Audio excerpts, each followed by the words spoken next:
Hello guys and welcome back for another video. And ngayon ay pakinggan po natin ang mainit-init na balita regarding po sa hearing na naganap sa Senate Committee.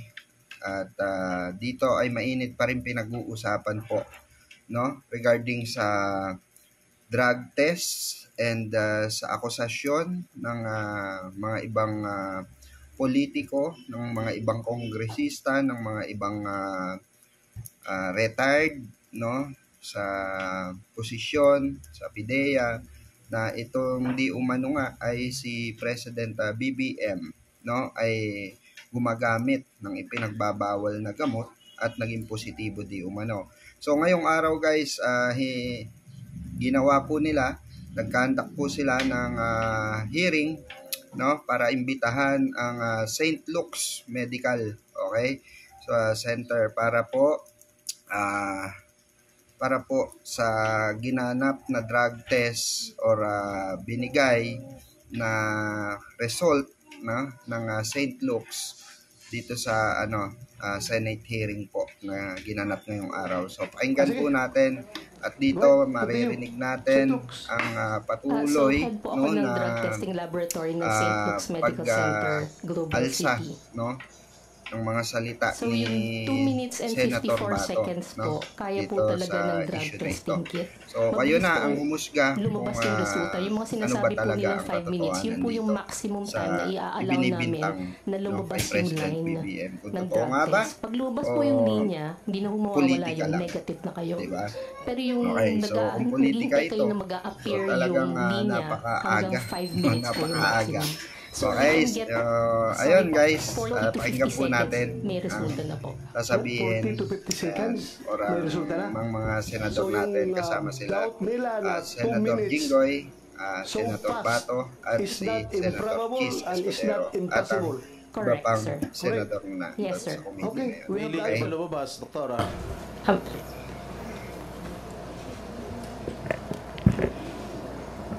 Good morning. Please identify yourself. I'm Jereza Reyes, the drug analyst from St. Luke's Medical Center, Global City. So, as the analyst po, yes, may lumabas po na line. So, sa drug test kit po natin, meron dun yung control line at saka yung line for the drug analyte.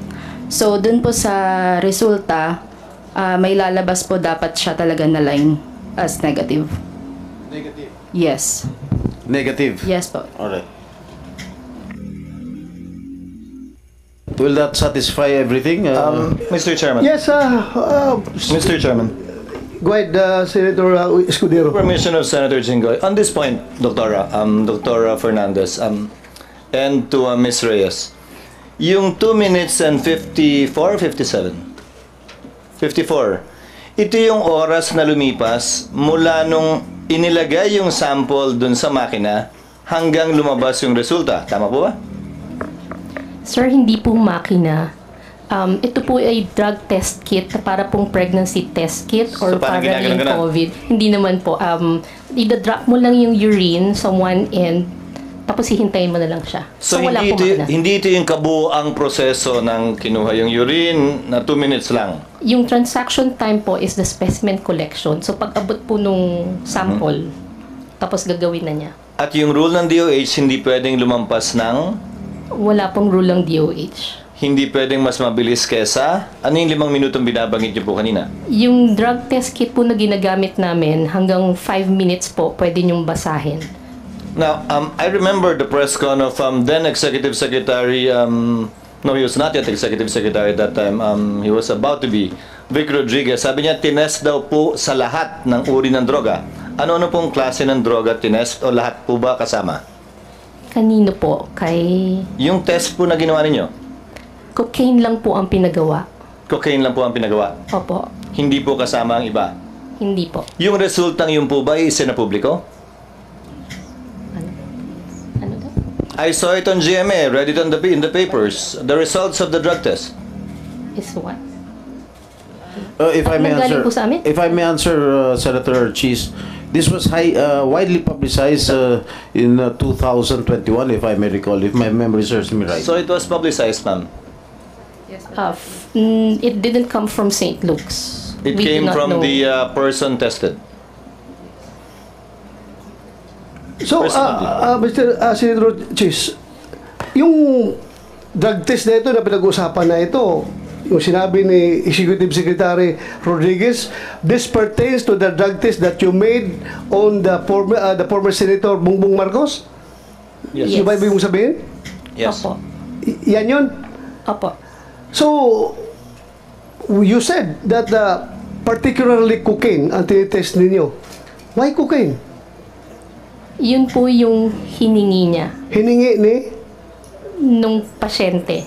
sinong pasyente? Si Marcos po. President Marcos. Then, Senator Marcos. Yun ang gusto niyang hingin about cocaine. yun po lang ang So, hiningi niya. your laboratory is capable of tracing cocaine residues dun sa ihi ng pasyente. Yes po. So, iba yung ginagamit nyo sa cocaine, iba yung ginagamit nyo sa shabu. Iba rin Iba po. gagamitin ninyo sa marijuana. Am I correct? Opo. Pero kung ako, walk-in lang ako, pupunta ako doon sa iyo, I want a drug test. Anong gagamitin ninyo? Kung ano pong hihingin nyo. Oh, may ganun ba na hingin? Ay, Kasi lahat ng tao dito sa Pilipinas magpa-drug test. Hindi ba nagtatanong na i-test nyo ako sa cocaine? I-test niyo ako sa shabu? I-test niyo ako sa marijuana? Wala. Pupunta ako sa inyo, magpa-drug test para pag mag-negative, dalhin ko yung dokumento, nag-apply ako ng trabaho. Yun lang naman ang ginagawa natin. Hindi naman kami nagre-request sa inyo ng i-test niyo ako sa cocaine. I-test niyo ako sa shabu. I-test niyo ako sa marijuana. Hindi pupunta ako sa inyo. Please, conduct drug test. Oh, negative. Salamat. Dalhin ko ito sa in-applyan ko ng trabaho. Oh, wala ako negative ako. Bakit in-specify na cocaine? hindi. Sure ka? Usually Cocaine po kasi, ang hiningi ng pasyente ng panahon na yun? Opo. Mr. Chairman. Okay. Mr. Chairman. Thank you. Go ahead, Senator Chis. Since you are PNP chief and we have a lot of police officers here, pag nag-a-apply ako para sa LTAP o permit to carry, required po ako mag-drug test. Di po ba? Yung drug test po na nire-require ninyo, yung po ba ay para sa lahat din ng uri ng droga? O hindi po? Sino po pwedeng sumagat? Thank you, Your Honor, and good morning to our honorable senators. Yung requirement po for drug test, these are one of the requirements for people applying for driver's license, permit to carry firearms, yung ating license to own and possess firearms. Meron din pong required random testing for secondary and collegiate level student. Random testing. Ang tinatanong ko po yung nag-a-apply para sa permit to carry firearms? Yes, kailangan po yun. Kailangan po ng Lahat po ba ng droga tinetest? shabu and marijuana po ang Edi pag nagko-cocaine ako, apply ako ng lisensya, pwede? maring makalusot po kasi po yun po yung yun po yung To emphasize with the chairman's point, See that? So, for license to carry firearm outside of residence, ang tinetest lang po ng PNP ay shabu at marijuana? yan po yung predominant. Yes or no, sir? Meaning, apparently there are different tests. Yes or no, sir? Recording in yes, Your progress. Honor. Number 2, drug test for driver's license. Ano lang po yung tinetest? Ganun din po. Your shabu Honor, lang. shabu and marijuana, for marijuana. And marijuana. So yan po yung nire-require ng gobyerno sa mga pagkakataong nire-require ng drug test? Yan, kasi po yan, iba-iba pong reagent na ginagamit dyan eh. At itong shabu and marijuana being the predominant drugs na ginagamit natin, yan po yung marami na tayong reagents. Sir, saan po nakasulat yan? Na shabu and marijuana lang ang test natin?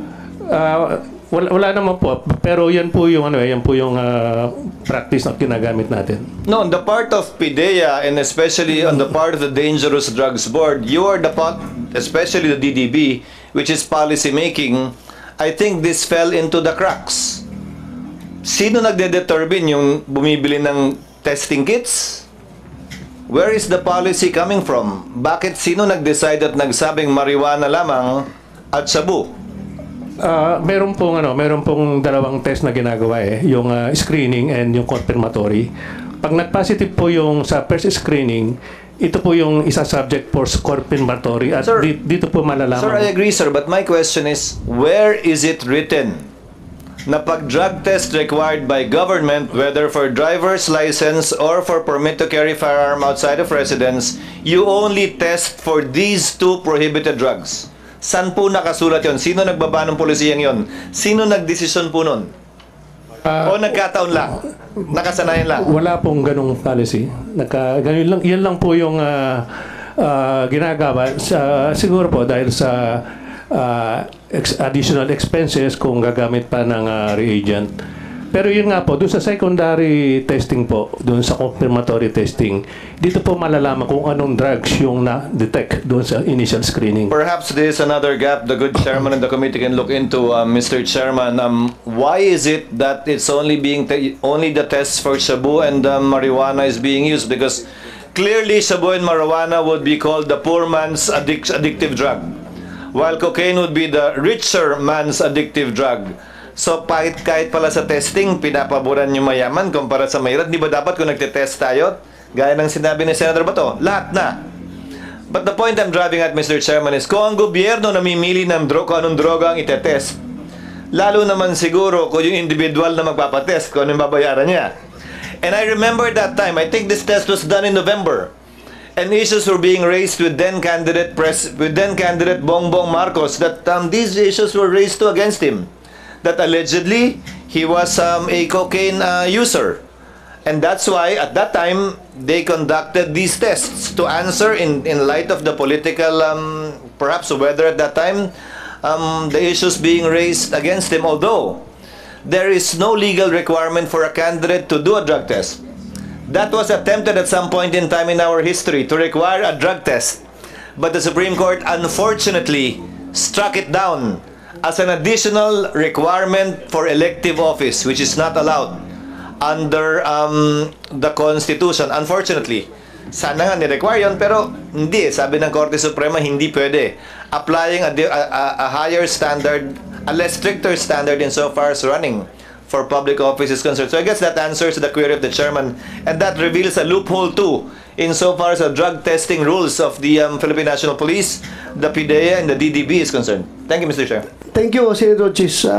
So I presume that as a result of this inquiry in aid of legislation, this committee will propose a measure requiring all candidates to undergo drug test before they will be I know it's bawal according to our constitution.